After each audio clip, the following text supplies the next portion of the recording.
బ్యాక్గ్రౌండ్ పేరు చెప్పినప్పుడు భయపడాలిరా కొడకా. Halo guys, apa kabar kalian semua? Semoga kalian selalu sehat dan selalu dalam lindungan Tuhan. Masih di alur cerita film India ya guys. Film ini berjudul Sarainodo yang dirilis pada tahun 2016 lalu yang dibintangi oleh aktor favorit Mimin yakni Allu Arjun. Nah, tanpa basa-basi lagi inilah alur ceritanya. Scene diawali dengan memperlihatkan anak Perdana Menteri yang jahat dan bernama Vikram Danus, di mana dia mendatangi seorang bernama Anwar untuk bernegosiasi soal tanah. Anwar merupakan seorang pensiunan tentara yang mempunyai lahan perkebunan yang luas. Danus hendak menyuruh Anwar agar mau melepaskan atau menjual kepadanya. Anwar yang tahu tentang kebusukan hati Danus, dia enggan melepaskan tanahnya, sehingga Danus tersulut emosi dan langsung membunuh Anwar. Scene kemudian berlanjut, di mana istri dan anggota keluarga almarhum Anwar mendatangi pengacara untuk mengusut kejahatan yang menimpa keluarganya. Mereka mendapatkan warisan tanah seluas 16 are untuk bertani, tapi di dekat mereka telah dibangun tambang minyak sehingga tanah mereka dan penduduk di sana terenggut. Menantunya protes, tapi dia malah diseret dengan kuda dan nyawanya sangat terancam. Polisi, MLA, dan lainnya takut kepada mereka. Saat ibu itu menyebut dalang semua itu yang bernama Masud Pehalwan, pengacara langsung ketakutan dan menolak mengambil kasus itu. Tapi dia memberi jalan keluar agar mereka menghubungi pengacara Sri Pati. Dia adalah seorang pengacara yang tidak pernah menang di pengadilan, tapi di luar pengadilan tidak ada yang mampu mengalahkannya. Di mana Sri Pati mempunyai keponakan yang selalu menegakkan keadilan dan tidak akan mengampuni siapapun yang melanggar hukum. Dan yang dimaksud pengacara itu adalah Ganesha yang biasa dipanggil Gana. Singkat cerita, keluarga almarhum Anwar sudah melapor kepada pengacara Sri Pati dan Gana pun memulai aksinya. Seperti ciri khas film India, Gana melawan para penjahat sendirian, memukul dan menghajar habis-habisan.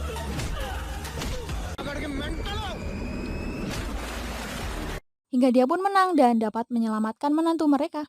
Scene lalu berpindah di ruang kerja Umapati. Dia merupakan kepala sekretaris menteri dan sekaligus ayah kandung Gana. Dia bertemu dengan sahabatnya yang bernama Jai Prakash. Dia merupakan pensiunan kepala sekretaris yang terkenal sering membantu orang demi kemakmuran masyarakat. Jai Prakash mengeluhkan perihal pembunuhan yang dilakukan Vikram Danus. Pembunuhan itu dilakukan karena di desa Haredan yang banyak penduduk dengan lahan pertanian sebagai sumber penghidupan mereka, Danus sebagai anak Perdana Menteri malah setuju dengan perusahaan yang membangun tambang minyak di dekat desa mereka, di mana jaringan kalang pipa ditanam di desa mereka. Penduduk desa tidak rela tanahnya direbut paksa oleh perusahaan egois karena pasti tanah desa tersebut akan tercemari limbah.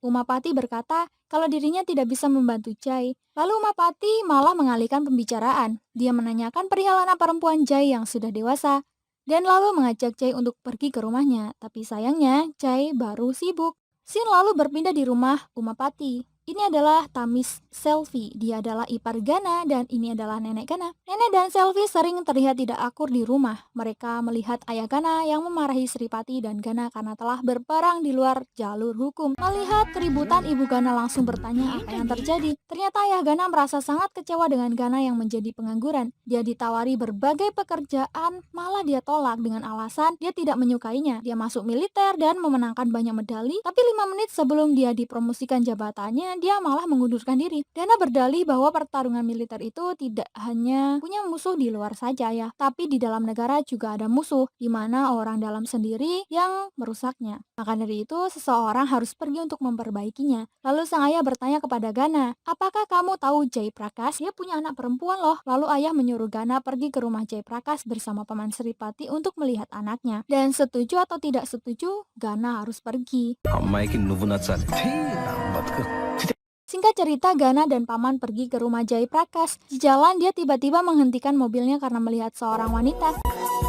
Wanita ini bernama Hansita Reddy. Terlihat Reddy yang sedang menyapu jalanan. Untuk mendapatkan perhatian Reddy, Gana membuang kertas di jalanan itu. Reddy langsung menegurnya dan menanyakan masalahnya. Gana malah berkata, masalahnya sangat sederhana. Aku cinta kamu. Ternyata Reddy itu adalah MLA di daerah itu, dan MLA adalah kepanjangan dari Mutual Legal Assistance yang kerjanya adalah membantu masyarakat mencapai keadilan. Reddy mengancam Gana kalau dia sudah mendapat sabuk merah muda sekali dan sabuk emas 2 kali di karate, dan sekali pukul dia bisa berabe. Gana malah dengan pede berkata, kamu akan jatuh cinta kepadaku, kamu akan memikirkanku siang dan malam, kemudian kamu akan memeluk aku. Reddy yang jijik langsung mendorong Gana, lalu Reddy pergi dengan sangat kesal. Sweetheart. Thank you. Scene beralih di kediaman Danus yang kedatangan seorang pengusaha kaya bernama Prasad Kumar dan anak laki-lakinya yang bernama Virendra itu. Mereka meminta bantuan Danus atas kasus pemerkosaan dan pembunuhan seorang wanita. Virendra ditanya tapi jawabannya sangat santai. Itu membuat Danus sedikit marah dan berkata, "Jangan menyia-nyiakan waktuku yang berharga atau hidupmu akan aku rusak." Dia lalu menceritakan kronologi kejadian. Di suatu kampus, dirinya dengan arogan memperkaos seorang wanita itu. Dan wanita itu berisik, lalu dia memukul wanita yang dia mantap-mantap itu hingga tewas. Lalu dia dan anak buahnya pergi mengubur wanita itu. Tapi masalahnya itu ternyata sudah bocor ke media. Danus meminta jaminan tanah 300 hektar kepada Prasad Kumar sebagai upah jika kasus ini diselesaikan. Di scene yang lain, Ramudu dan istrinya mendatangi Reddy untuk meminta bantuan hukum dalam kasus pemerkosaan dan pembunuhan yang dialami putrinya. Reddy berjanji bahwa mereka akan mendapat kepastian hukum dan keadilan. Lalu Reddy menyuruh asistennya agar menyiapkan pengacara dan mengumpulkan semua bukti kasusnya. Scene lalu berlanjut di kediaman Gana. Dia ditanya sang ayah tentang bagaimana hasil pertemuannya dengan putri Jaiprakas. Gana berbohong dan berkata, "Itu berjalan dengan lancar, bahkan mereka menyambut baik kedatangan kami, ayah. Dia sangat cantik, ayah." Semua keluarga Gana bertepuk tangan mendengar hal itu.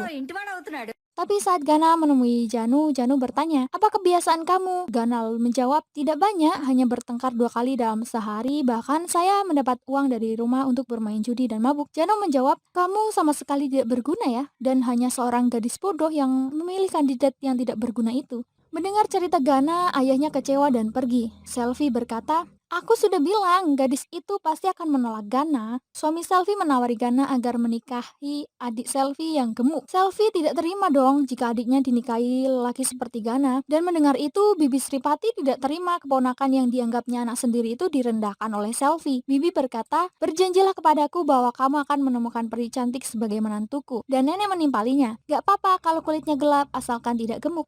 Scene berlanjut, Gana malah mendatangi rumah Reddy.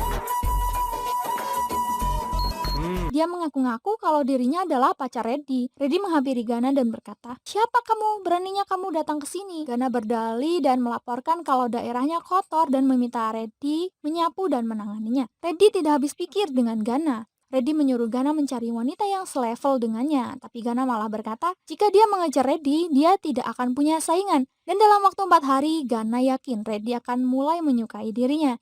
Scene berlanjut saat Gana sedang makan, ayahnya menghampiri Gana. Lalu tiba-tiba ayah membanting HP baru Gana karena Gana menggoda MLA.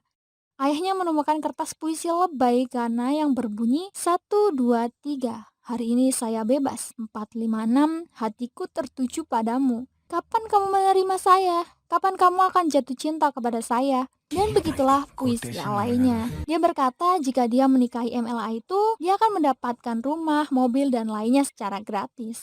Scene lalu berlanjut, Sripati dan Gana melihat keributan di luar gedung pengadilan. Mereka yang berkumpul meminta keadilan agar Virendra dihukum karena kasusnya yang memperkosa dan membunuh seorang wanita. Sayangnya pengacara dari pihak korban tidak kunjung datang hingga sidang pun akan segera digelar. Ditambah lagi seluruh bukti juga dibawa semua oleh pengacara yang tidak datang itu. Mahkamah Agung marah karena sidang kali ini sia-sia tanpa bukti. Lalu Paman Sripati berdiri untuk menggantikan pengacara yang tidak hadir itu. Tetap saja hal itu sia-sia jika tidak membawa barang bukti.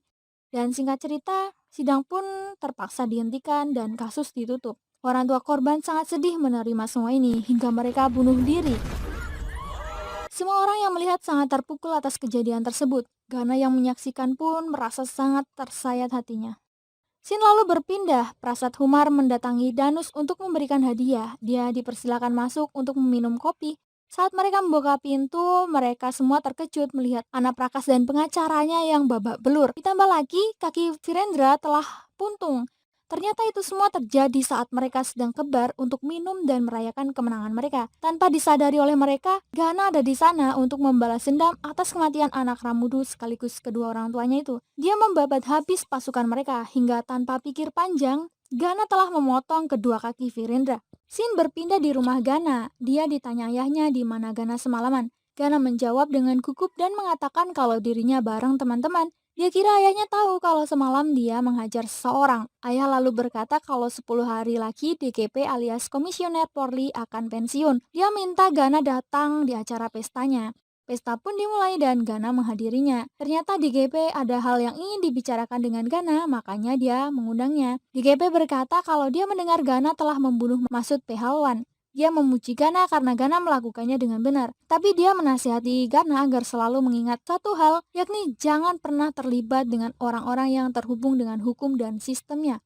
Setelah itu Danus datang dan melihat mata Gana yang silau itu. Dia berkata kepada pengawalnya agar menyelidiki Gana. Gana yang tahu hal itu, dia langsung menghajar anak buah Danus yang mencoba membuntutinya. Sang paman berkata agar Gana tenang, supaya tidak merusak pesta DGP. Untungnya di sana tampak Reddy yang menghadiri pesta itu sehingga emosi Gana dapat terkontrol juga. Cerita berpindah dan berlanjut. Reddy tiba-tiba datang ke rumah Gana. Ternyata dia diundang oleh paman dan bibi Gana. Tapi nenek berkata, saya yang akan menentukan Anda dipilih atau tidak. Nenek bertanya, apakah kamu mengikuti kursus jahit, mehendi, atau kecantikan? Gana menjawab, sebenarnya saya pelajar di US, Nek, tapi ayahku tiba-tiba meninggal dan aku dipilih masyarakat untuk menggantikannya. Nenek bertanya lagi, kamu tidak menerima suap? Semua orang terkejut dong atas pernyataan itu, tapi Reddy dengan manis berkata kalau dia tidak pernah menerima suap. Pertanyaan nenek berlanjut, apakah rambutmu itu asli? Reddy menjawab, tentu saja ini asli nenek. Anda seorang MLA, kalau bicaramu halus bagaimana Anda bekerja? Dan saat hendak menjawab, telepon Reddy tiba-tiba berdering. Reddy kemudian menerima telepon dan izin keluar untuk mengangkat teleponnya. Saling mohon.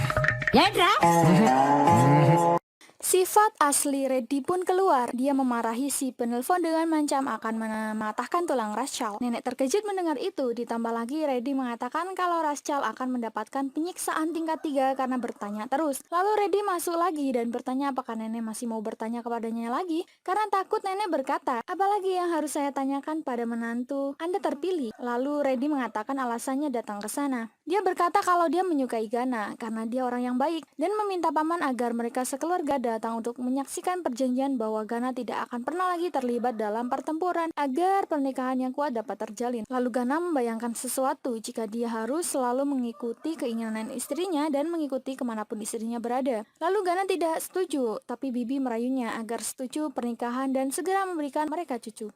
Singkat cerita, sumpah untuk tidak bertengkar lagi digelar di depan patung dewa dan disaksikan seluruh masyarakat. Gana disumpah, tapi di tengah dia mengatakan sumpahnya, tiba-tiba teroris meledakkan 2 bis. Semua orang terkejut dan ketakutan. Tiba-tiba seseorang berteriak memanggil Ganesh. Dia berlari menghampiri Gana, tapi tiba-tiba kepalanya dilempar besi sehingga dia tersungkur jatuh dan kepalanya berdarah. Wanita ini tak lain adalah Janu anak Jai Prakas. Tak lama, orang suruhan Danus menghampiri Janu dan akan membunuhnya. Gana hendak pergi menolong Janu, tapi Gana malah dicegah oleh Reddy karena Gana sudah bersumpah tidak akan bertempur. Lalu Gana marah dan berkata agar melepaskan tangannya. Dia mengambil trisula dan melemparkan kepada orang itu sehingga dia terlempar dan meninggoy. Gana segera menghampiri Janu yang ketakutan. Gana berkata kalau dirinya tahu semuanya dan berusaha menenangkan Janu. Gana menyuruh Janu untuk terus menatap matanya karena Gana akan menghajar musuh. Satu demi satu Gana mematahkan tulang musuh.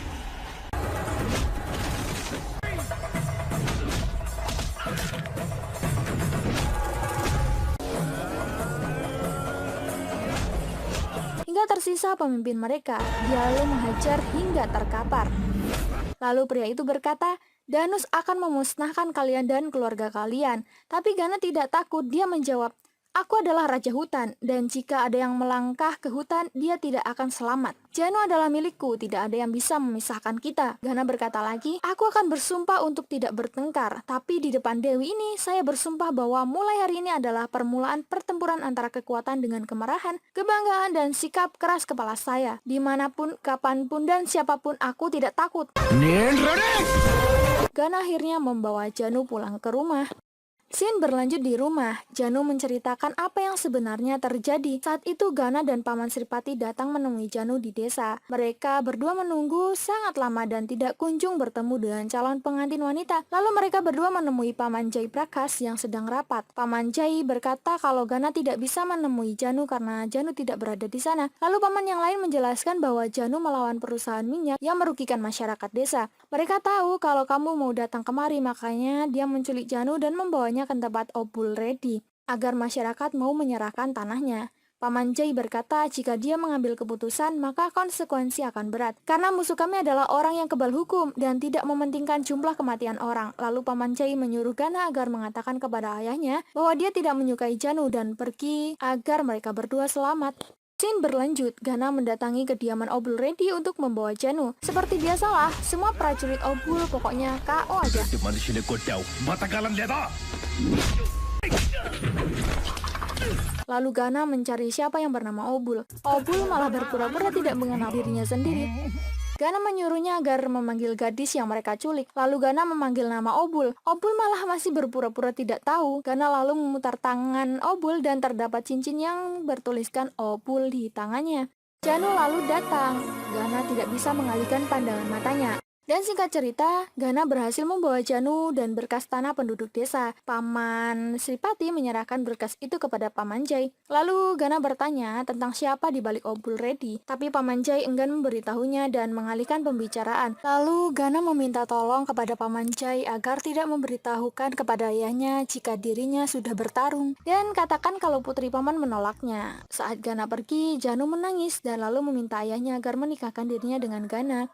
Scene berlanjut, Obul yang tidak terima lantas melapor kepada Danus. Mereka mendatangi Paman Jai dan penduduk desa. Mereka membunuh semua yang ada di sana. Bahkan mereka melindas tubuh korban dengan traktor hingga bercampur dengan tanah. Tak berhenti di situ, Paman Jai ditusuk Danus karena tidak mau mengatakan nama pria yang menghajar Obul. Janu melihat ayahnya yang sekarat. Sang ayah yang takut kalau Janu ditikam lantas menyuruh Janu mencari Ganesha agar dirinya selamat. Sang ayah mati dan Janu berlari pergi. Dia dikejar terus-terusan oleh anak buah Danus. Semua orang sangat terpukul mendengar kisah Janu. Ibu Gana menawarinya minum. Janu malah berkata, "Saya lapar. Saya sudah 4 hari tidak pernah makan. Saya kira saya akan mati sebelum bertemu Gana." Janu diantar makan oleh ibunya, lalu Gana berbicara dengan ayahnya. Dia merasa bersalah karena tidak menghajar penjahat sampai ke akarnya. Sang ayah lalu berkata sebenarnya tidak ada yang bisa menghentikan Danus. Ayahnya dengan yakin meminta Gana harus menyelesaikan sistem bejat ini, karena jika tidak seluruh negara akan hancur. Mendengar itu, Reddy menghampiri mereka dan berkata, "Jika kamu tidak membantunya, maka itu akan menjadi kekalahan umat manusia. Saya tidak layak untukmu Ganesha dan kamu diciptakan untuknya. Jangan pernah meninggalkannya. Saya akan senang hati jika Anda membutuhkan bantuanku." Dan Reddy pun pergi. Scene berpindah, Gana dan keluarga mengantar Janu pergi berobat ke rumah sakit. Gana keluar sebentar karena ada urusan.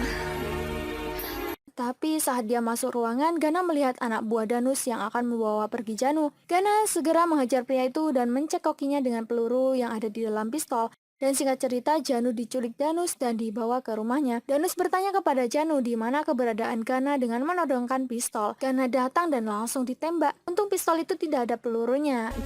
Gana berkata dia sudah menghajar Obul dan semua anak buahmu dan yang tersisa tinggal kamu. Lagi-lagi Vikram Danus menyebut mereknya sendiri alias siapa dirinya. Vikram ధనుషుమే Lalu Gana kesal dan menghancurkan TV merek Jepang, patung buatan Cina dan juga brand merek Amerika. Apalagi jika hanya merek Vikram Danus. Pertarungan khas satu lawan banyak pun tak terelakkan. Gana menghabisi satu persatu pengawal Danus. Gana juga menghajar Danus. Dia menyirami Danus dengan bensin, lalu menyuruh Janu yang membakarnya. Janu mengingat semua kejahatan Danus terhadap masyarakat dan keluarganya, tapi Janu berkata kalau dia tidak ingin membunuh Danus dengan mudah. Janu ingin seluruh dunia tahu kejahatannya. Dia harus dihukum berat. Lalu Gana merebut korek itu dan melempar ke arah Danus sehingga Danus terbakar dan lari memecahkan jendela. Untung saja tempat bermain bebek menyelamatkannya. Janu menatap Gana dengan mata berbinar-binar, lalu memeluk Gana. Singkat cerita, berita tentang penyerangan yang terjadi dengan anak Perdana Menteri itu menyebar. Scene masih berlanjut. Perdana Menteri akhirnya menemui anaknya. Di samping itu, DCP menanyakan perihal penyerangan terhadap musuh. Gana mengakui kalau dirinya lah yang melakukan, lalu mereka mendatangi konferensi pers dengan membuat skenario. Gana menceritakan apa yang sebenarnya terjadi. Gana berkata kalau dirinya adalah penggemar Danus. Gana datang ke rumah Danus untuk meminta pekerjaan. Danus memberikan pilihan antara Hitachi buatan Jepang, Dragon Company buatan Cina, atau Apple buatan Amerika. Gana melanjutkan, Danus berkata kalau dalam pekerjaan merek itu harus sangat diperlukan. Dan tiba-tiba seorang datang menghajar Danus dan pengawalnya. Danus menangis meronta-ronta, dan lalu pria itu pergi. DCP pura-pura bertanya lagi, "Apakah Anda melihat pria itu?" Lalu Gana menjawab dengan menunjukkan foto para korban yang mati di tangan anak buah Danus yang tak lain adalah Obul Reddy. Danus yang melihatnya pun tidak terima dan berkata, "Aku tidak akan mati sebelum aku membunuhmu." Scene lalu berlanjut. Cipi meminta Gana mengantarnya menangkap Obul di desa. Danus yang khawatir segera menelpon Obul, tapi sayangnya Obul sudah lebih dulu disergap. Keributan pun terjadi, tapi setelah Gana menunjukkan wajahnya, Obul malah ketakutan. Dia takut dibunuh Gana dan meminta polisi agar menangkapnya saja. Lalu Obul memberikan keterangan. Dia berkata, "Aku hanya melakukan apapun yang Danus perintahkan. Danus sudah membunuh 21 orang di daerah sini dan saya siap menjadi saksi." Scene lalu berpindah di kantor polisi. Ternyata di Cipi sedang kedatangan ayah dan paman Gana. Tiba-tiba Danus datang dan bertanya apakah DCP akan menangkapnya. Lalu DCP ditembak. Paman Sripati tidak terima dan akhirnya Danus menembak Paman Sripati. Paman Sripati melawan, malah tambah ditembak. Saat dia akan menembak ayah Gana, tangannya ditahan Perdana Menteri yang menyusul Danus. Gana menyusul ayahnya dan pamannya. Dia sangat terpukul melihat pamannya yang sudah terkapar. Papa? Papa? Pengikut Danus menghajar Gana. Gana hanya diam saja, tapi mereka ingin segera membunuh Paman Sripati. Ayah Gana lalu berkata, "Gana, mereka akan membunuh pamanmu." Seketika Gana pun bangkit dan menembaki para tentara itu hingga meninggoy. Dia berlari menghampiri paman, tapi akan dihadang Danus. Gana lalu bisa mengelaknya, tapi Gana menusuk Perdana Menteri. Danus merasa marah. Gana lalu meminta pamannya waktu sebentar untuk menghabisi penjahat itu, dan setelah itu dia akan mengantar paman ke rumah sakit. Dia bertarung dengan Danus.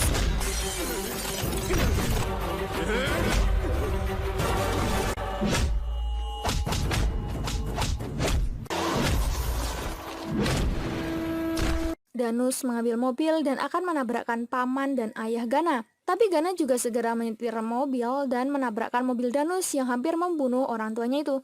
Memenggal kepala Danus dengan kapak hingga kepalanya copot dan otomatis Danus meninggoy dong. Paman Sripati dibawa ke rumah sakit dan untung saja nyawanya tertolong. Scene masih berlanjut. Gana dipanggil media untuk dimintai keterangan. Gana berkata kalau dia melihat Perdana Menteri dan anaknya dibunuh di depan matanya. DCP juga mengatakan hal yang sama dengan Gana. Ayah Gana terkejut terheran-heran. Anaknya malah mengarang cerita yang menutupi cerita sesungguhnya. Gana lalu berkata kalau pria yang menyerang itu memberinya wasiat agar Putri Jagannath Reddy alias Hansika Reddy agar masyarakat memilihnya untuk menjadikannya Perdana Menteri selanjutnya. Mereka semua bertepuk tangan hingga film ini pun berakhir. Terima kasih buat kalian yang telah support channel ini hingga kami tambah bersemangat dalam membawakan alur cerita. Jangan lupa tinggalkan like dan saran kalian di kolom komentar dan sampai jumpa di alur cerita berikutnya. Terima kasih.